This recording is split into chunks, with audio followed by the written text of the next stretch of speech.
The little hamlet of Elmwood was shocked by the disappearance of two high school students, Cheryl and Pamela, in 1971. From early childhood on, they had been marked by their unbreakable relationship and lively personalities.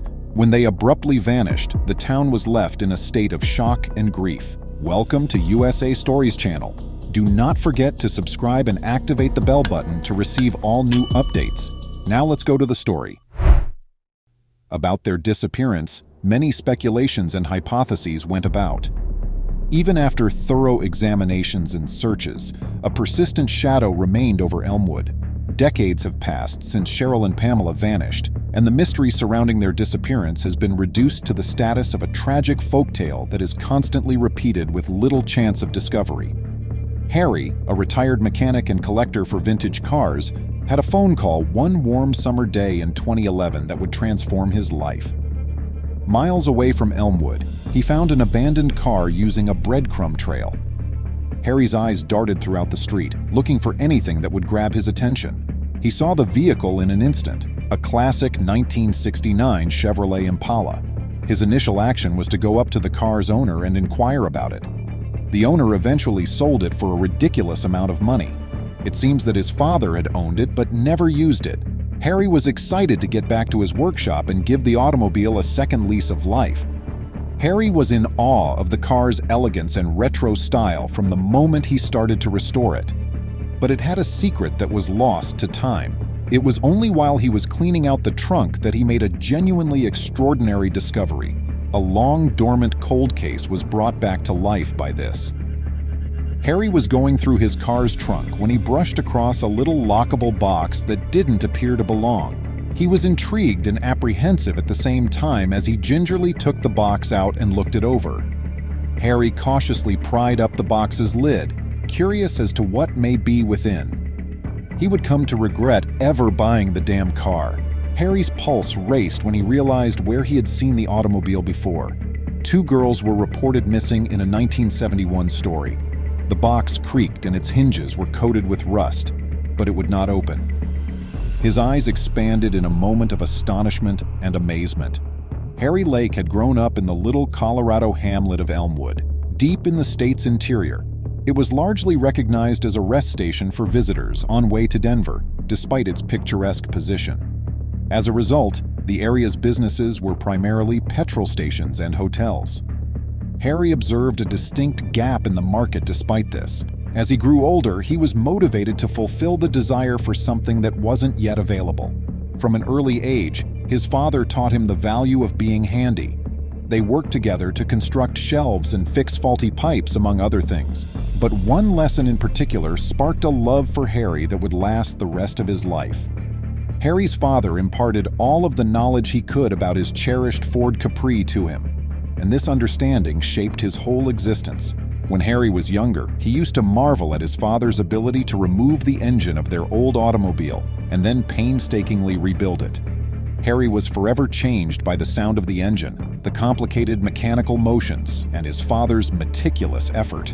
That experience solidified his goal of growing up to be a master technician. Harry didn't take long to enter the corporate world following his high school graduation.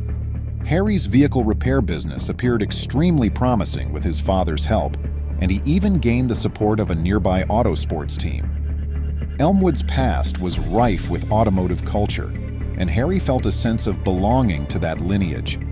But Harry had forgotten about other legends, worse ones, long ago, up until the day he was offered something he couldn't turn down. It had been 30 years since Harry opened for business as a head mechanic.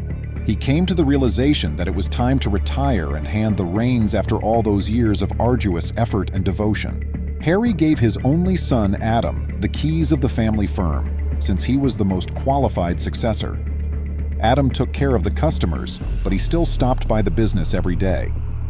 Though I'm relieved, Harry couldn't help but ponder what life would be like if he didn't have to deal with the stress of managing a profitable auto repair business. Harry got a call one day out of the blue that would permanently alter his life. In the community, he was known for being the first person to know when anything intriguing appeared. Harry was wrapping up business at his shop as the night was coming to an end. He shut the front door and turned out all the lights. The phone rang just as he was ready to get out.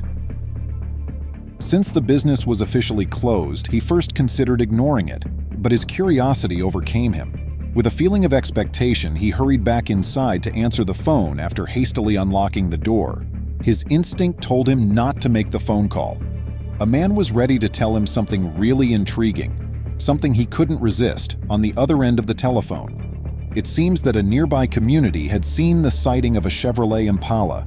Harry felt his pulse skip a beat, knowing he was about to make a thrilling discovery. The town was even smaller than Elmwood, which was the one drawback, but the opportunity it presented was too excellent to ignore. He was aware that he needed to look into it more. He told Adam he had an essential errand to undertake the next morning and left him in charge of the business.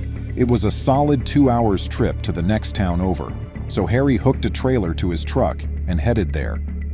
When he finally reached the town, he parked his truck cautiously. He looked about, appreciating the place's rustic beauty and personality. When he inquired about the car with a local, they sent him to the abandoned farm at the top of the hill. After a time, he noticed a stunning 1969 Chevrolet Impala vintage that was parked next to a dilapidated barn and partially hidden by ivy. Anticipating what was ahead, he walked toward the ancient farmhouse, wondering if anyone still called it home. After a few minutes of waiting, he knocked on the screen door and an old guy emerged. When Harry asked about the automobile, the old guy became cautious, even afraid. "It belongs to my father." The man hesitantly responded, "It never worked, but he would never get rid of it." Harry ought to have noticed the owner's discomfort, but he was too fixated on the vehicle. For something as exquisite as this piece of history, he would do anything. Harry was concerned about the deal, even though the old guy eventually consented to sell the automobile after considerable bargaining. He was unaware that it was a chapter in history best left unwritten.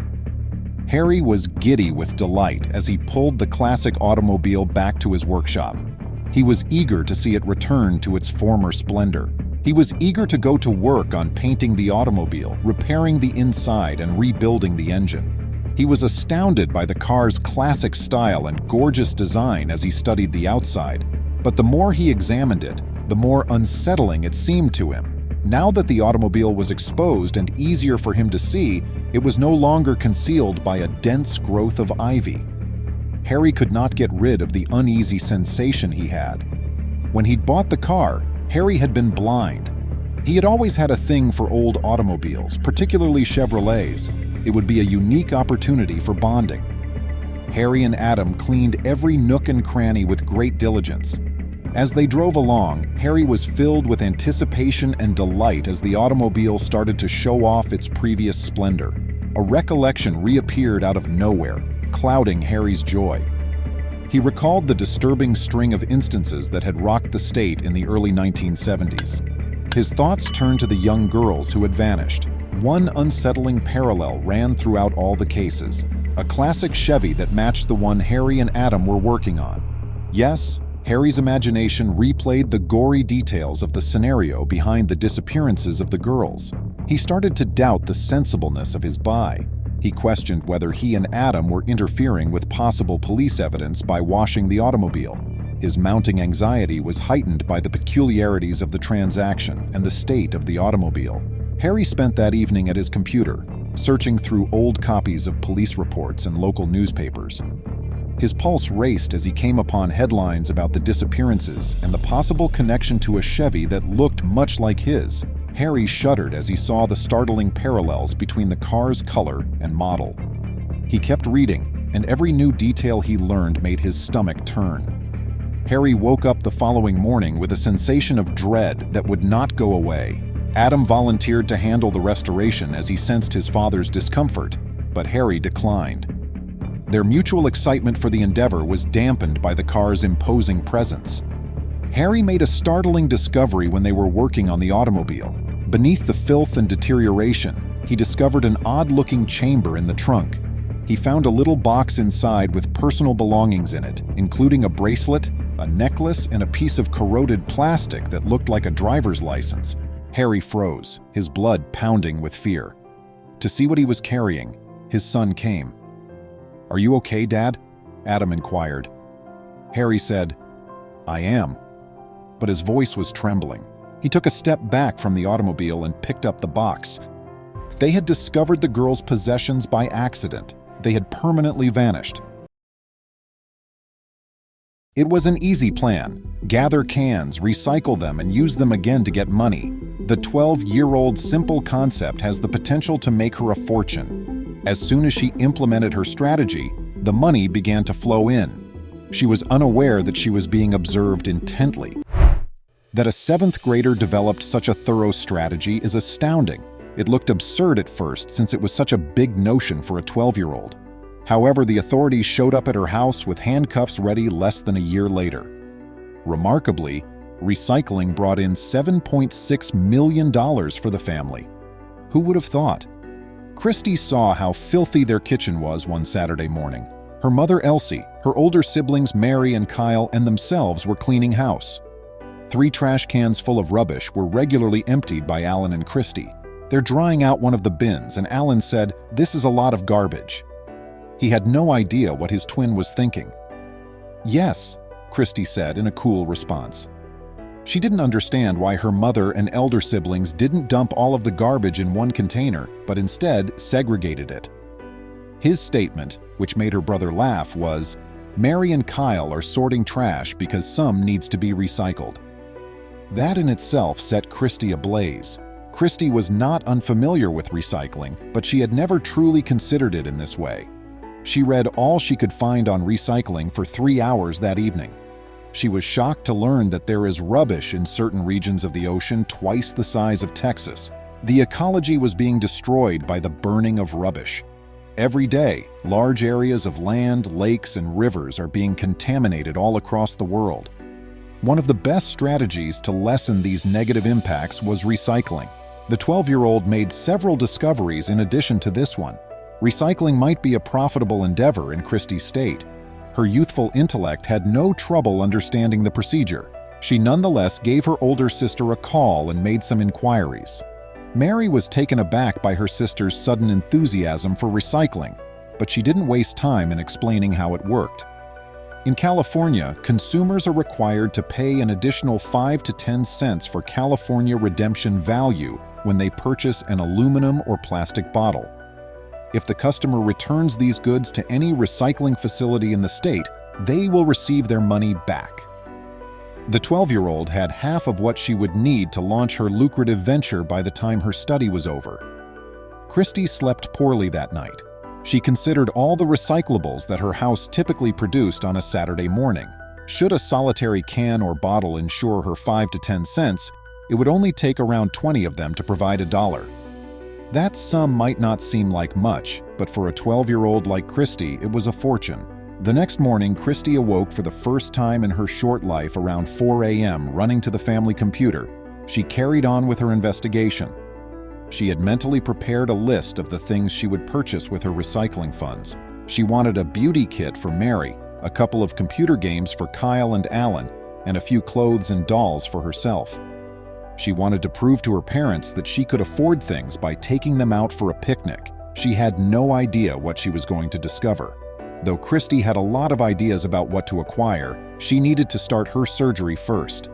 The most effective method to accomplish this would be to persuade Kyle or Mary to give her a ride while she toured the various recycling facilities in Pasadena.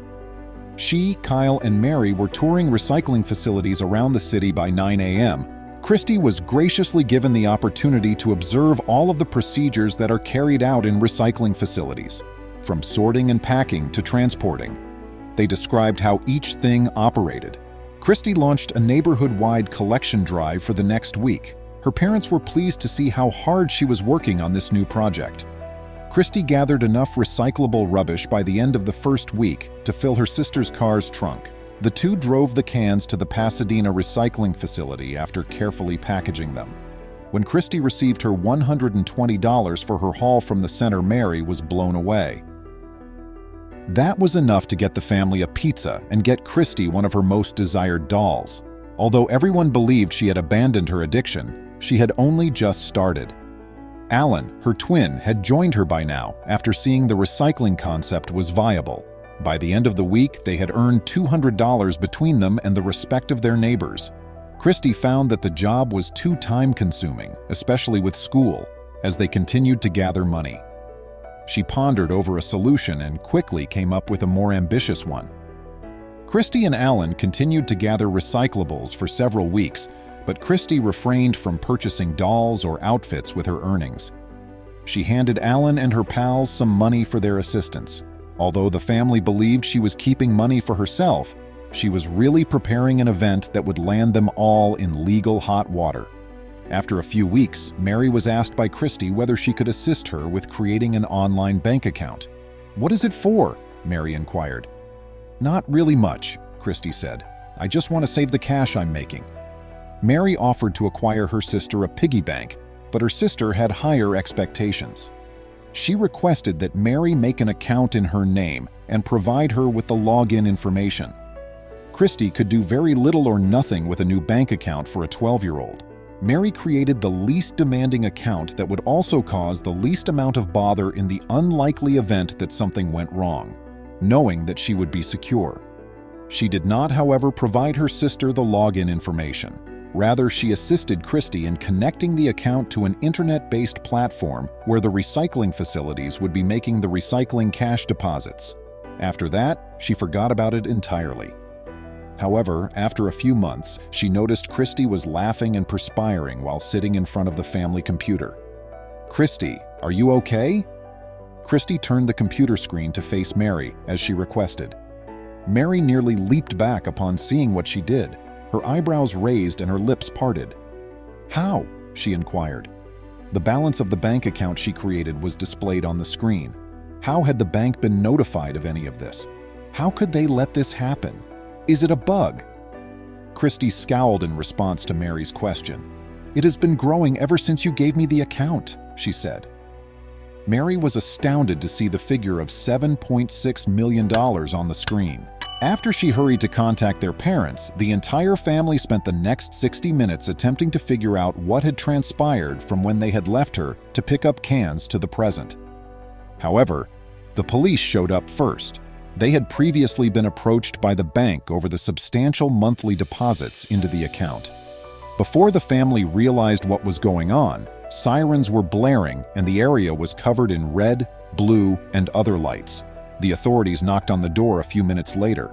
Christy felt a wave of panic as she noticed the police cars drawing near the house. She was too young to recognize that what she had done was illegal, but it was too late now.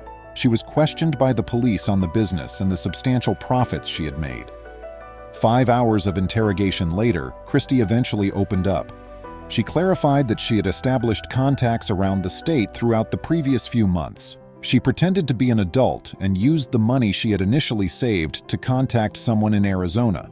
He sold recyclables to her, which he subsequently sent to Californian warehouses. Christy compensated her assistants by having them gather the items and transport them to various recycling facilities, where they were rewarded by transferring cash into her account. She preserved the remainder, giving each person involved their fair part. Everybody was taken aback upon hearing the 12-year-old clarify everything. The fact that she had accomplished all of this without leaving the house was even more unexpected. She also acknowledged claiming to be the owner of her older sister's images and videos. Christy believed everything was okay and she wasn't harming anyone, but her family ended up in court because she had breached many laws. Christy's family had to pay fines and penalties for her crimes, and the court procedure took several months. Christy learned a hard lesson about the adult world from the incident, and she vowed never to undertake projects without the right advice or take quick cuts again. Sometimes animals really get under our skin. After finding a newborn after a vehicle accident, this wolf takes her into the woods, where the unimaginable occurs.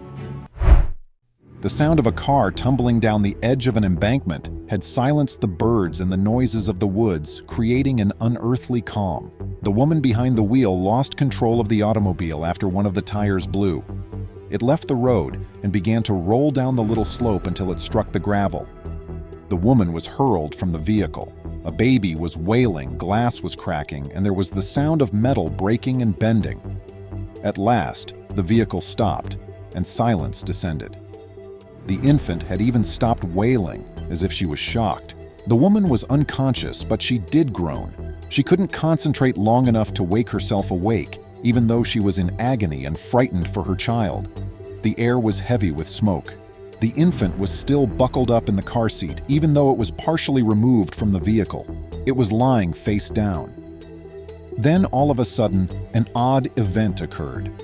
A wolf emerged from the forest. It rose to its feet, inhaled deeply, and approached the mother. The wolf realized her health was failing and it smelled blood. Then it went to the vehicle seat next to the automobile, the smoke rising from the hood. The infant started to wail again as the wolf grabbed the car seat and pulled at it. The mother woke up from her sleep to see the large wolf standing close to her kid as it investigated the little one. Then she saw the wolf, with its jaws bared menacingly. She wanted to scream, but once again the woman passed out. She was blind to the fact that the wolf was intently chewing on the straps holding the infant in place. After the infant was free, the wolf dragged her into the woods and carefully lifted her by her clothes. In the meanwhile, the woman possessed a smartphone app that, in the case of a vehicle accident, could immediately notify emergency personnel and the police. As help approached, it happened just in time to see the automobile begin to catch fire and burn in the forested area. They sent out a search and rescue specialist, Nolan Stevens, at the same time. He was the first to arrive and got right to work. Nolan dashed to the car and attempted to look inside for survivors, but he was unable to get too near due to the tremendous heat. He was a veteran and did not give up lightly. Therefore, it's likely that he tried to pry the door open. Luckily, he didn't need to do that since he saw the woman on the slope where she had been flung from the car right then. He tried to move her, but she was hardly breathing. After such a horrific tragedy, she may undoubtedly suffer a neck injury. One incorrect move could render her permanently paralyzed. If her respiration stopped, he knew better than to take any chances. He refused to intervene. He let out a breath he hadn't even realized he'd been holding until the ambulance pulled up. After determining that her brain injury was critical and that her injuries were severe, the EMTs moved quickly but cautiously to get her into the ambulance. She began to wake up halfway to the hospital. Though she was having trouble speaking, she immediately called out for Anna. She persisted in begging for this unidentified individual despite a paramedic's best efforts to calm her down. They initially assumed she was merely rambling, but then they heard some words that instantly chilled them to the bone. The mother repeated herself, repeating, "My baby." She then inquired as to her child's well-being. It was the first time that anybody had ever recognized that other individual had been involved in the collision. The mother had to rush to the hospital, so they were unable to return, but they did radio the information to the other first responders. Someone needed to go look for the infant over there. Nolan was the most experienced and closest of them all. Turning around, he hurried back to the spot, cursing himself for not searching the area when the cops came. The fire in the automobile was out, but it still didn't seem good. If the infant had been inside when it started to fire, his initial assumption was that she would not have lived. He prayed that by some miracle the infant had survived. Nolan focused his gaze on the automobile and saw a drag line trailing out in the opposite direction. He was determined to follow these signs, and after a while he found the car seat tucked away behind some shrubs. It was a huge relief. The infant may have been seriously injured by smoke and fumes if the car seat had been placed too close to the automobile, but in some manner, it had been dragged far enough away from the flaming automobile to give young Anna a chance. He turned the car seat over, ready to pick up the infant and carry her home. He was shocked to see that the infant wasn't in the seat. Moreover, the car seat's safety belt had been clumsily snipped with sharp edges. It was a perplexing sight. The infant had disappeared. Nolan was investigating when he noticed something horrifying: enormous paw tracks that he knew belonged to a very huge wolf. Was it too late to save the infant if a wolf had stolen her? He made the decision to try and find out by following the tracks. Even if it was too late, at least he could provide some closure for the family. Nevertheless, he made the choice to think positively and persuade himself that the infant was secure outside. The converse was simply too unbelievable to contemplate. Nolan quickly sent his squad, telling them of his objective to save the infant. Within minutes after finding the car seat, he was ready for the hike thanks to his bag full of necessary hiking supplies. The squad would assemble around him as quickly as possible since time was of the importance. For as long as it was daylight, Nolan followed the wolf's trails with diligence. However, the approaching darkness presented a challenge to him. He had to call off his hunt as darkness fell. He carried a flashlight, but it may be the difference between finding the baby and losing her for good. The idea of going back to his cozy, warm bed while a baby was out in the cold was too much for Nolan to handle. Not wasting time going home and then coming back was his goal. Rather, he would remain there until the first rays of dawn. He set up a temporary camp after telling his group of his plans. He was going to locate the baby as soon as possible if she was anywhere near. He had trouble sleeping and was afraid that something was happening to young Anna every time he heard a wolf cry. He was worried for the infant because it was cold outside. She'd recently been in a horrible vehicle accident on top of the fact that she was probably with a wolf. She may have required medical attention for severe wounds. Everything about the scenario was horrible. The one bright spot in this dire scenario was that when Anna's mother arrived at the hospital, it was discovered that her neck and spine were unharmed. Quite amazing given how the mother had been flung from the car. They did find out, though, that she had serious head injuries. Her physicians were forced to make the difficult decision to place her in an induced coma so that she could recover. Though the state of her health worried the physicians greatly, Nolan felt a tiny bit relieved that they didn't have to inform a mother that her infant was lost in the woods and that the only clue they had to find her was wolf footprints. The rest of the family wasn't as fortunate, but for the time being, the mother was blissfully unaware of the danger her infant was in. All Anna's father wanted to do was go out and locate her. They reassured him that the matter was being handled by more seasoned experts. Being strong for his wife and being by her side was the best he could do. It was challenging. Throughout his time in the Army and in search and rescue, Nolan had participated in several rescue operations, but this was the most anxious he had ever felt. Most of the time, he had looked for adults, or at least teens, who may be able to fend for themselves until they were found. But in this instance, they were dealing with a defenseless infant who wasn't quite a year old and didn't know how to take care of herself. She was totally dependent on them to save her, and they had to act quickly. He was going to use all effort possible to see that through. He left again as soon as there was enough light to see. It was a frigid day, but Nolan didn't want to consider the implications for the unborn child. He knew the wolf family in the region had formerly utilized a number of the dens he passed along the way because of the wolf footprints. Many of the recordings were overlaid on one another. Nolan needed to use caution. Though he was only one man, his experience was immense. Should a pack of wolves attack him, Nolan was aware that his chances of success were slim. Furthermore, the wolves would probably respond violently if they felt that their young were under danger. But his personal safety was not on his mind. He had to locate the youngster.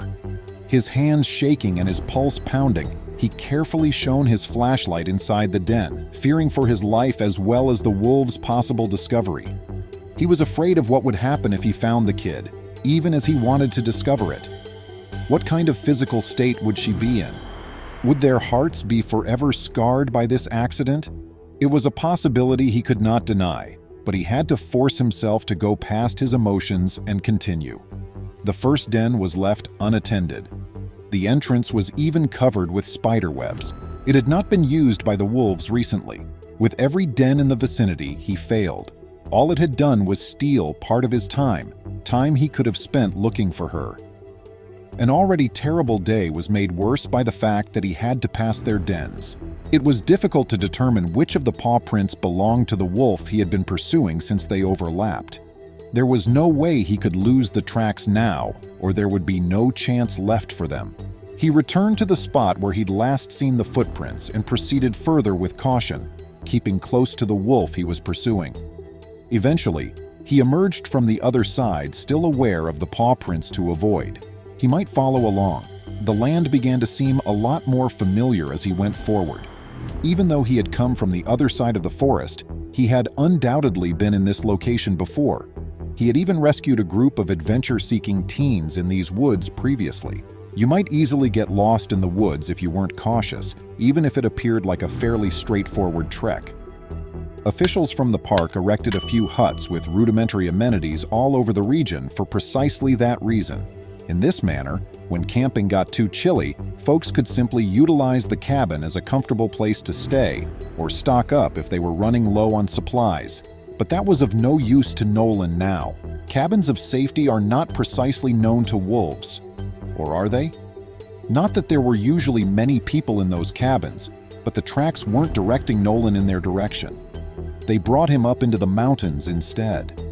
When he began to comprehend where the wolf was heading, he was taken aback. Following the trails, he found himself in a secluded cottage in the woods, which was often inhabited by park guards and sometimes biologists. Given that wolves are naturally timid, why is this one approaching humans directly? It was so strange. The worst aspect was that months had passed since the cottage had been abandoned. The wolf would be disappointed if he had been expecting to see someone there. Nolan moved a great deal more quickly since he knew exactly where he was heading. After the vehicle accident, the wolf had located the infant and taken her into the woods. However, the unimaginable was about to occur. When he arrived at the clearing where the cabin was constructed, he discovered something on the porch that would permanently alter his perspective. Instead of the wolf that he thought had injured the infant, he saw a wolf lounging in the sun, and a small infant was nestled in its side. Nolan was concerned since she wasn't sobbing. He needed to get her away from the wolf who was treating her like a puppy before he could rush to seek her medical attention. However, an odd thing happened next. The wolf sprang to its feet the once it noticed Nolan. Nolan pulled out his flare gun to protect himself in case there was any hostility, but that wouldn't be needed. After giving the infant a quick glance, the wolf left the porch and turned to depart. The way the wolf behaved indicated that it was only trying to get assistance for the infant and get her back with her own kind. The realization that the wolf had never posed a threat was startling in light of everything that had transpired. Actually, it kept the infant alive. It tried to transfer the infant to other humans who could take care of her after taking her from the burning automobile, perhaps thinking the mother wouldn't make it.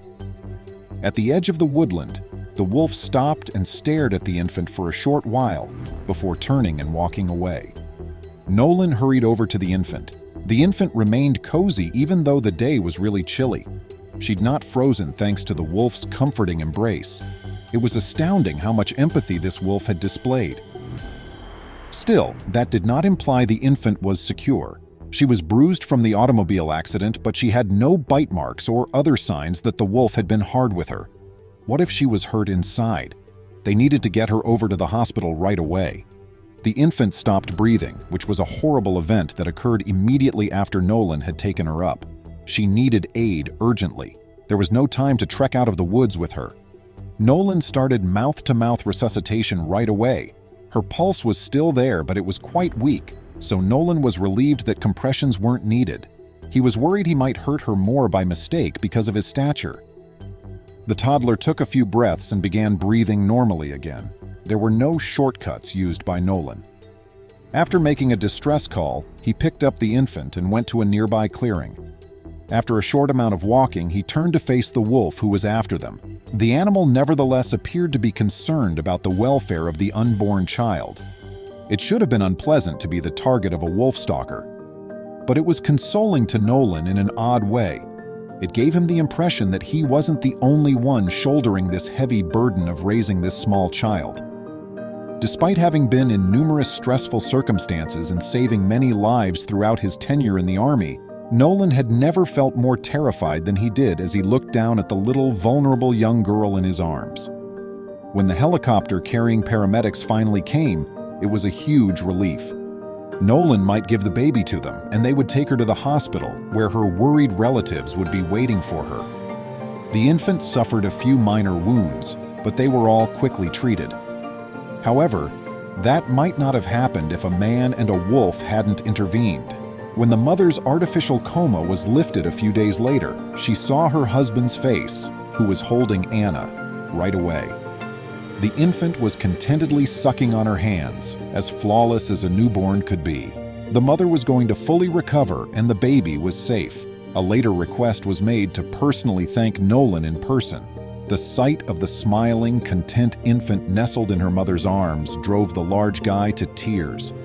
A few months later, the couple expressed their gratitude in a different way. After leading the family to the ancient cabin, Nolan discovered the infant and the wolf. The family was curious as to where it all happened. Nolan's eyes were drawn to a movement as they were glancing about. There at the edge of the woodland stood the wolf once more. It studied all of them, even the infant, for a few seconds, and then, as swiftly as the wolf materialized, it disappeared back into the forest. When it realized that the child it had rescued was alive and well, her family decided to adore Nolan and the wolf for eternity. Please remember to subscribe to our channel, give us a thumbs up, and turn on the notification bell so you won't miss any of our videos. If you enjoyed the tale, the next video that plays on your screen will probably move you too.